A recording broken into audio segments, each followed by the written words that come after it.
Muito bem, 1-0 para Inter de Milão, um jogo que foi merecida a vitória. A Inter foi a melhor time. Acho que o placar 1-0 ficou barato pelo que foi o jogo. O Leipzig poderia ter perdido demais. A questão é que a Inter também é um time às vezes um pouco burocrático, pragmático e no segundo tempo até correu riscos ali que ao meu ver foram desnecessários. O Leipzig precisando da vitória, em situação delicada, se lançou ao ataque e por quase ali construiu uma chance de um empate. Mas no geral foi um jogo abaixo da equipe alemã e a Inter mantendo aí a sua regularidade, chega à sua quarta vitória na Champions League, ainda não perdeu na competição europeia, empatou com o City na estreia, depois emplacou aí 4 vitórias e hoje atingiu a liderança aí provisória da Champions. Temos ainda jogos a serem concluídos. A equipe tem 13 pontos. O Liverpool pode passar, o Mônaco pode igualar. São os que podem colocar em risco a liderança da Inter. E tem 7 gols marcados, nenhum gol sofrido. Não é um ataque muito eficiente em números, Cássio Ângelo, mas a solidez defensiva e a consistência desse time fazem aí dessa equipe da Inter um grande adversário. Hoje o Leipzig praticamente não teve chances, a não ser no finalzinho, quando foi para um abafa, para aquela pressão. Mas a Inter ainda assim se segurou ali. E o Sommer acho que fez uma defesa assim num chute mais perigoso, foi pouco exposto. O Leipzig também numa partida muito abaixo. Mas a Internazionale, mais uma vez, mostrando aí que a sua solidez, o seu coletivo é o principal trunfo. Exatamente, Chevon Barros. Uma equipe que mostrou ali um coletivo muito forte, mostrou equilíbrio durante toda a partida, teve o controle da posse de bola, soube administrar bem o resultado, e é isso que a equipe da Internacional de Milano vem fazendo nessa Champions League. Se não me falha a memória, você falou durante a transmissão, Chevon Barros, 3 vitórias por 1-0, um empate por 0-0. Venceu só o Estrela Vermelha por mais de um gol marcado na partida. Uma equipe que vai galgando aí a sua classificação para as oitavas de final da Champions League de forma direta, sem precisar passar ali pelos playoffs, que é o objetivo do Simone Inzaghi. Mas no jogo de hoje eu acho que a equipe administrou mais do que deveria administrar, ou mais do que poderia ter administrado.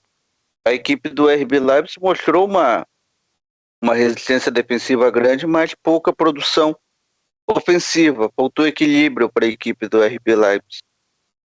No primeiro tempo, a equipe entregou a posse de bola para a equipe da Internacional e deixou que a equipe da casa construísse as ações ofensivas e pouco ofendeu a equipe do RB Leipzig na questão defensiva, a equipe da Internacional. Lautaro não apareceu no jogo, que é o sintoma de pouca construção ofensiva ou finalização das jogadas ofensivas. Porque conseguia tocar a bola, conseguia afunilar, principalmente pelos laterais, pelos lados de campo. O Marcos fechou ali o corredor central, impedindo que os meias da Internacional criassem, e aí deixou essa dificuldade para a equipe da Inter. A Inter, embora tinha posse de bola, administrava, mas pouco finalizava as jogadas, que foi pouco. O gol do Di Marco saiu ali num lance de bola parada, um lance um pouco confuso. Inclusive foi dado o gol contra ali pouco tempo depois. Mas, tirando isso, qual foi a jogada ali da Inter que a gente pode dizer, olha, a Inter soube usar a posse de bola para construir uma jogada, fazer o balanço, achou o espaço na defesa do RB Leipzig, que jogava sem os seus 2 laterais titulares. Qual foi o lance que o Di Marco foi para cima do lateral da equipe do RB Leipzig para tentar quebrar a linha? Qual foi o lance que o Çalhanoğlu saiu da área para ir tentar uma finalização de média distância? Então teve poucas variações na construção ofensiva da equipe da Inter no jogo de hoje. Fez o suficiente para ganhar, mas o segundo tempo botou a perigo. Botou a perigo porque o RB Leipzig, precisando do resultado, foi pro abafa. E aí a história do segundo tempo foi diferente, não foi, Adel Reis? Cara, se puder abrir o microfone aí pra falar. Foi diferente, Estevão Barros, foi diferente, Cássio Ângelo. Eu tava rindo que eu fui pego de supetão aqui também, mas vamos lá. No segundo tempo as coisas foram um pouco diferentes, muito em conta de duas alterações, tá? Primeiro, vamos lá, o Mark Rose colocou no jogo o Ouedraogo e o Sewald. Por que eu digo que foram duas alterações? Que ele fez essas duas e na sequência ele teve que tirar o Ouedraogo para colocar o Vermeerinho. O Vermeerinho deu até uma qualidade ali no meio de campo e tudo mais, e depois disso o RB veio para cima. Já estava crescendo em posse de bola, mas era tudo uma questão de que a Inter de Milão tinha cedido espaço para o RB Leipzig para tentar jogar no contra-ataque. Só que o que eu não entendi, e aí eu vou fazer uma crítica ao Inzaghi, é que para jogar no contra-ataque você tinha jogadores de velocidade. Tudo bem, ele colocou o Thuram, mas o Thuram não é um centroavante de velocidade, muito menos o Arnautovic. E aí, Cássio Ângelo, ele coloca dois centroavantes para bola aérea e recua o time. Ou seja, ele perdeu dois jogadores. E aí, para digamos assim, culminar toda essa bagunça que o Inzaghi fez no segundo tempo, ele tirou o Çalhanoğlu, que era o homem de lançamento, recuou o Zelinski, que estava sendo esse cara de armação, e colocou o Mkhitaryan, que também é outro cara que não tem velocidade, ou seja, a Inter cedeu espaço. O Leipzig se aproveitou disso. Claro, muito na empurrância, pouca organização tática, mas o Leipzig foi para cima. Teve a finalização do Nusa numa jogada individual que ele trouxe para dentro na perna direita e obrigou ali o Sommer a trabalhar, e essa foi a única chance do Leipzig, mas aquilo inflamou a equipe, que conseguiu jogar tanto pela direita com o Gertruida, depois com o Gebel, mas o Gebel bem pouco fez no jogo, mas muito pela esquerda com o Henriks, com o Nusa e o Opendar, que ora caía pela esquerda, ora caía pela direita, e conseguiu fazer com que a equipe tivesse 32 chances de ataque. No primeiro tempo, a equipe terminou com apenas 9, ou seja, conseguiu crescer muito na segunda etapa, conseguiu finalizar 7 vezes, coisa que no primeiro tempo foram 3. Tá? E dessas, uma obrigou o goleiro a defender. Chegou a metade, estava para ser o triplo de finalizações da equipe da Inter de Milão, eram 12 contra 3. E no segundo tempo, a Inter só teve 2 finalizações contra 4 da equipe do RB Leipzig. Teve muito da entrega de espaço da Inter, mas é muito dessas alterações confusas que o Inzaghi fez. O Rose fez o que tinha apenas 6 jogadores de linha no banco de reservas, perdeu um por lesão, o Ouedraogo não teve nem condições de mostrar nada, teve Campbell, que não conseguiu fazer um cruzamento, e mesmo assim ainda levou perigo e quase empatou o jogo. Eu concordo que a Inter é efetiva e tudo mais, mas assim, poderia ter vencido com mais tranquilidade, não precisava desse perigo todo. Defensivamente, eu acho que foi consistente também, De Vrij muito seguro nas bolas aéreas, mas outra alteração, que aí fica também a questão, não sei como é que funciona esse rodízio lá, não sei se o Estevão tem essa informação, mas o Carlos Augusto entrou de zagueiro no lugar do Bastoni. Então, assim, se ele coloca um lateral de zagueiro para recuar o time, coloca 2 centroavantes de bola aérea para jogar no contra-ataque, eu realmente não sei nada de análise de jogo, ou o cara tem uma jogada assim impressionante que assim vai mudar o futebol 3 que vai surgir aí, porque a principal chance da equipe num cruzamento, sabe quem estava como centroavante? O Dumfries. Então acho que a Inter de Milão, em alguns momentos, não sei se é bagunça, se é organização, não sei se é a posicional, não sei se ele está assistindo o jogo do Diniz, mas sim, tem posse de bola, tem toda essa questão aí de dominar o jogo, mas parece que tem um preciosismo muito grande na hora de finalizar. E nessa jogada que eu falo, o Thuram caiu pela ponta e o Dumfries foi como centroavante. Ok que o Dumfries sabe cabecear, mas e o Arnautovic, onde é que estava nessa jogada? Então tem essas questões a serem observadas. Boa vitória da Inter, vai dormir na liderança. O RB Leipzig está praticamente eliminado, vai ter que fazer milagre, ganhar os 3 jogos, coisa que não é muito difícil acontecer, mas eu acho que se fica de lição para as equipes, o Leipzig tem que recuperar seu elenco para tentar terminar a temporada de forma digna, e a equipe da Inter precisa entender que, ok, jogos de 1-0 são 3 pontos, mas mesmo assim, eu acho que é um risco muito grande, e principalmente em partidas eliminatórias, isso não vai, com certeza, não vai ter pano para conseguir se recuperar se sofrer um empate, principalmente com as alterações que o Inzaghi fez, Estevão Barros. Pois é, a Inter jogando na conta do chá. Diga lá, Cassiano, quer complementar aí. Aproveitar o gancho do Adiel, lamento por ter interrompido, isso é para realmente aproveitar o gancho. A sensação que eu tive é que o Simone Inzaghi quis complicar um jogo que era fácil. Depois das alterações dele, no segundo tempo, que o RB Leipzig começou a crescer. Como o Adiel falou, na base do Abafa, não na base da organização tática, ou que o Marcos tenha feito logo para dar um nó tático na equipe da Internacional. Sim, puramente porque o Zag passou a chamar a equipe do RB Leipzig sem dar nenhuma alternativa ofensiva para sua própria equipe. E aí botou o Carlos Augusto que, como o Adiel falou, não entendi. A única explicação que tinha era para melhorar uma possível saída de bola no contra-ataque, botar um jogador ali de velocidade que pudesse puxar o contra-ataque, deixar o Di Marco um pouco mais ali sem obrigação de voltar para recompor, mas não foi isso que aconteceu na prática. Na prática ele entrou como um zagueiro mesmo, fixo ali, como a gente diria, entrou para zagueirar mesmo. A Internacional quis complicar um jogo que era fácil, pela fragilidade do adversário não conseguiu. Pois é, e atenção também para baixa efetividade dos atacantes, né? Porque a Inter teve ali algumas chances no segundo tempo. O Dumfries perdeu uma logo no comecinho da segunda etapa. Aliás, não são nem os atacantes, né? Porque o Dumfries é ala, mas enfim, aparece muito na área. Depois teve um lance que o Di Marco e o Thuram se estranharam ali. O Di Marco não fez um bom cruzamento, o Thuram também poderia ter ajeitado pro Lautaro, acabou tentando a cabeçada direto pro gol. Mas ofensivamente hoje a Inter também abaixo. No primeiro tempo o Leipzig fez o que pôde ali para proteger a meta, fechou bem os espaços pelo centro do campo. A Inter abusou muito dos cruzamentos, mas na segunda etapa, quando teve a chance de enfiar a faca e girar, a Inter também não aproveitou. E do lado do Leipzig, Cássio Ângelo, desfalques, o time também vem numa sequência de derrotas, não é um bom momento da equipe alemã, fez o que pôde, e o que pôde não agradou, né? O time defensivamente acho que até ok, se defendeu da maneira que pôde.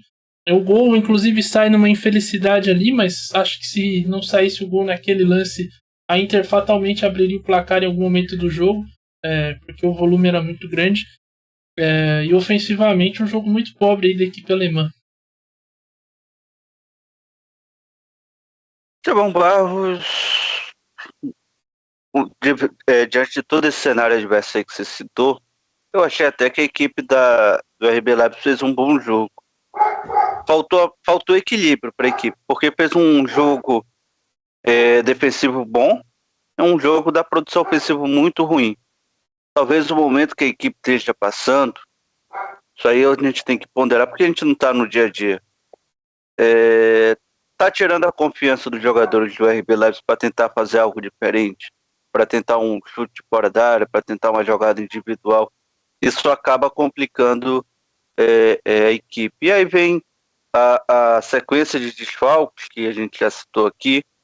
Isso tudo vai minando a confiança dos atletas, fazendo com que a equipe fizesse um jogo ruim.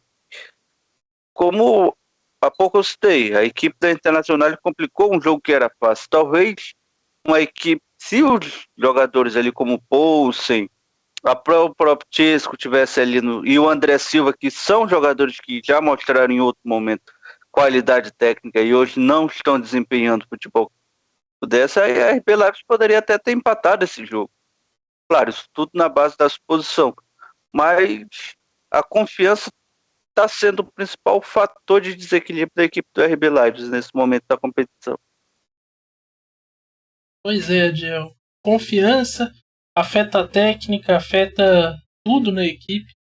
E o Leipzig, mais uma vez, sai derrotado de campo nessa Champions League. Agora são 5 jogos, 5 derrotas, restando aí mais 3 rodadas pela frente. A equipe alemã está numa situação periclitante aí. Nesse momento, a 33ª colocada, né, numa liga aí que tem 36. O momento é ruim. A equipe tem pela frente o Aston Villa em casa. Aston Villa que está na parte de cima. O Sporting também em casa e fecha na última rodada contra o Sturm Graz. 2 jogos difíceis. Para você, já era? Já era, Estevão Barros. É claro que, bom, como torcedor do Leipzig, tem que ter esperança, Se mas é que isso olhando para existe esse. aqui no Brasil. Então. Mas eu acho que assim. Tem que acreditar, o torcedor deve acreditar até o final, mas eu acho muito difícil que aconteça essas 3 vitórias. O Aston Villa é uma equipe muito qualificada, a mesma coisa posso falar do Sporting. Eu acho que a partida mais difícil é contra o Sturm Graz, mas aí já vai estar. A partida mais fácil é contra o Sturm Graz, mas aí já vai estar tudo definido. Pode jogar até com sub-15, que não vai mudar nada, né? Eu acho que temos que falar o português claro aqui. A campanha que o Leipzig fez foi a campanha do quase. Oi? As equipes que vão vir embaixo, tecnicamente também, o Sporting e o Aston Villa. Tudo bem, mas pelo futebol que o Leipzig está apresentando e pelos desfalques também, a menos que consiga recuperar boa parte desses jogadores até lá, e que, por favor, esqueçam o Sesco, tá? Seja lá onde for, não levem ele, porque ele entrou e não fez nada. Joguem sem centroavante, que o André Silva também é outro que não conseguiu produzir nada durante o jogo. Eu acho que assim, Estevão, o Marco Rose, ele tá fazendo o que pode com o elenco que tem. Dessa vez eu não vou culpá-lo pela derrota, né? Ele conseguiu montar uma equipe minimamente competitiva para o jogo de hoje, dado todos os desfalques que você citou. Como eu falei, é que o Leipzig está passando naquele momento de entre-safra que está durando mais do que deveria durar. Não está encontrando uma equipe com 11 qualificado, pelo menos para ser competitivo, como já foi uma vez nas mãos do Nagelsmann, né?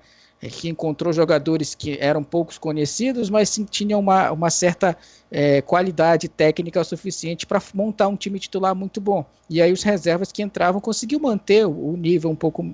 Claro, tinha a queda, mas era mínima. O que acontece? Esse time que jogou hoje não é um time titular. Se for esse time para o jogo do Aston Villa, é claro, o Aston Villa não é uma Inter de Milão, mas mesmo assim, é difícil.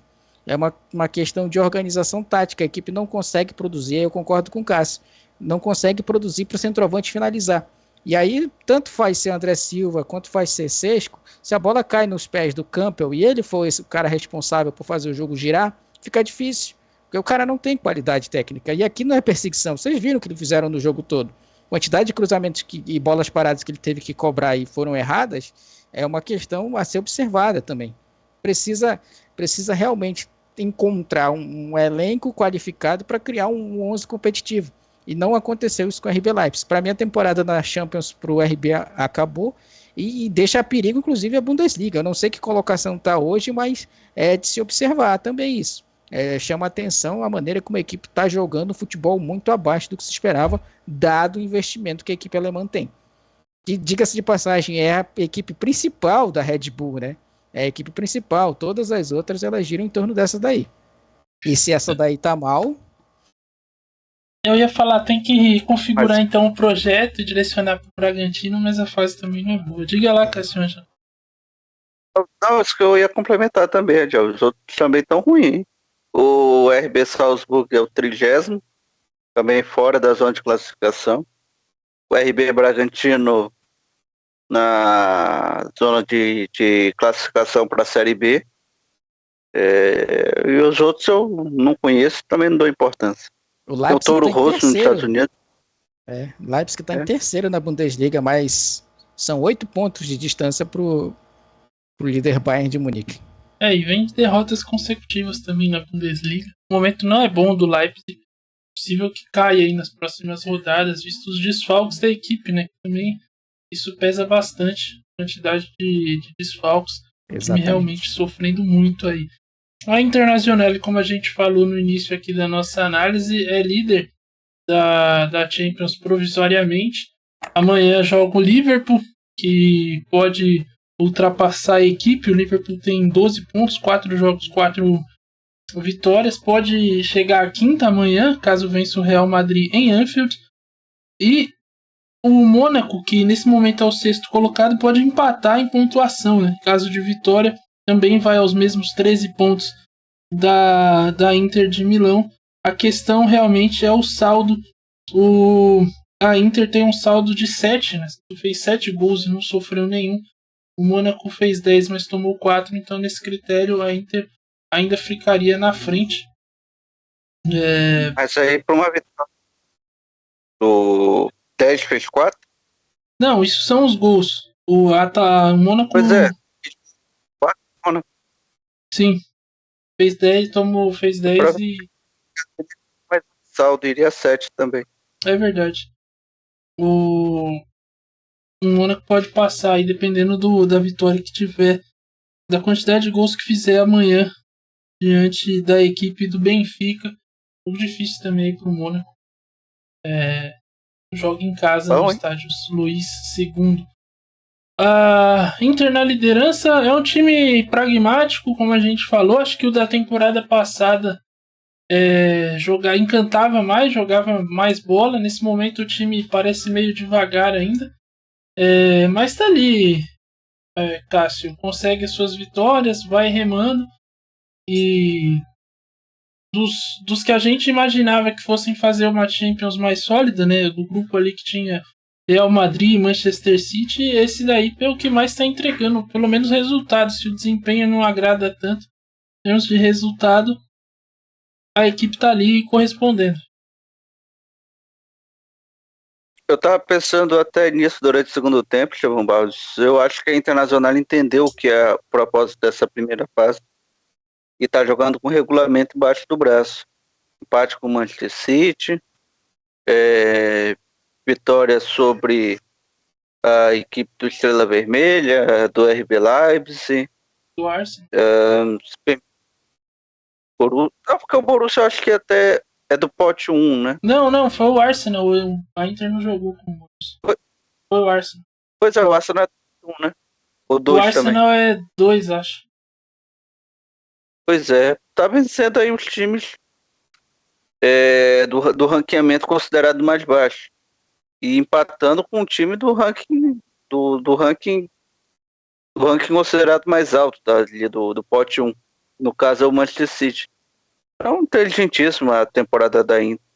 Faz o rodízio de jogadores quando tem que fazer. O jogo de hoje até se permitiu colocar alguns jogadores considerados titulares. E vai levando, Estevão Barros. Vai formando uma equipe com confiança. E dentro de uma Copa que está para vir, praticamente já está classificado o Internacional de Milano. Resta saber se essa classificação vai ser direta ou não, a depender aí dos resultados ainda de amanhã e a combinação de resultados na próxima rodada. Mas a equipe copeira. Aí começar a fase de mata-mata, entra com confiança, vai estar bem ranqueada, e aí os critérios vão favorecer a Inter para decidir em casa e ir levando aí até as próximas fases.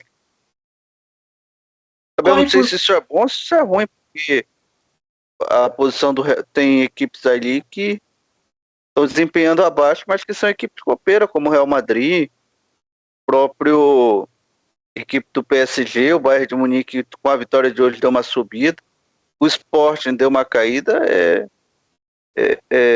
vai ter emoção até o fim essa Champions League. Corre por fora, né? Briga pelo título essa Inter, né, Diel Reis? Ou você considera ali como uma das favoritas? Não corre por fora não, Estevão Barros. Eu acho que é a favorita, sim. Favorita porque é efetivo, querendo ou não, né? Venceu todos os jogos de 1-0, mas está na liderança. Vai se classificar, vai ter aquele tempo de descanso em janeiro, vai ver as equipes... Janeiro não, fevereiro. Fevereiro, ainda tem né? rodada. Vai ter esse tempo de disputa, vai ver equipes se degladiarem pela vaga, vai ter um tempo de preparação. Agora também tem que ser cobrada, né? Se chega na fase de oitavas de final, consegue esse mês de descanso e aí vai para a partida de ida e volta, eu acho que tem a obrigação de jogar melhor. Se vencer ou não é outra coisa, mas independentemente do adversário que chegar, tem a obrigação de jogar melhor. Porque teve esse tempo de preparação, chegou ali conseguiu a classificação direta, tem estatísticas que mostram, principalmente no primeiro tempo, que é uma equipe melhor na qualidade do jogo, consegue dominar o meio de campo pelo esquema tático que tem, preenche ali o meio de campo. Eu acho que ela se consolida como favorita e, querendo ou não, o Esteban Barros vai sim se aproximando do Manchester City, que para mim era o time a ser batido, e também do Real Madrid, que assim, de todas as equipes também atual campeão, mas não vive uma das melhores fases. Então tudo isso tem que ser levado em conta. Inter está naquele grupo que tem Barcelona, concordo com o Cássio, o Barcelona também está muito bem, Liverpool, que é outra equipe que também está se consolidando como favorito. Quando o negócio afunilar, a gente tem que cobrar Inter de Milão, temos que cobrar Liverpool, temos que cobrar Real Madrid, temos que cobrar Manchester City. Essas são as equipes que, quando o negócio realmente pegar fogo lá na frente, são as equipes que a gente vai questionar. Pela maneira como jogaram, pela quantidade de vitórias que tiveram, lá na frente, Liverpool tem que ser questionado, Inter de Milão tem que ser questionado, Manchester City tem que ser questionado e Real Madrid tem que ser questionado. Pois é. Então, são questões aí que serão colocadas na mesa. A primeira delas só acontece amanhã em Anfield, hein? A partir das 16h30 estaremos aqui mais uma vez para ver aí esse duelo de gigantes, né? Real Madrid com o maior campeão, 15 títulos. O Liverpool tá ali no bonde dos segundos, né? Maiores campeões com 6, ao lado do Bayern de Munique, um a menos que o Milan, que tem 7. Um momento muito favorável do Liverpool, mas o Real Madrid é um dos algozes aí do Liverpool, né? Principalmente na Champions. Tem as últimas eliminações do Liverpool no torneio europeu foram todos para time de Madrid, ou para Real Madrid ou para Atlético, e o Liverpool vai tentar amanhã de complicar ainda mais a vida do Real Madrid nessa Champions League. Por incrível que pareça, o momento não é bom para a equipe merengue, que tem em 4 jogos, 2 vitórias, 2 derrotas, e tecnicamente também não vive um grande momento. Sem Vini Júnior desfalcado, vamos ver o que o Ancelotti faz amanhã com o time. A partir das 16h30, a bola rola às 17 horas, horário de Brasília.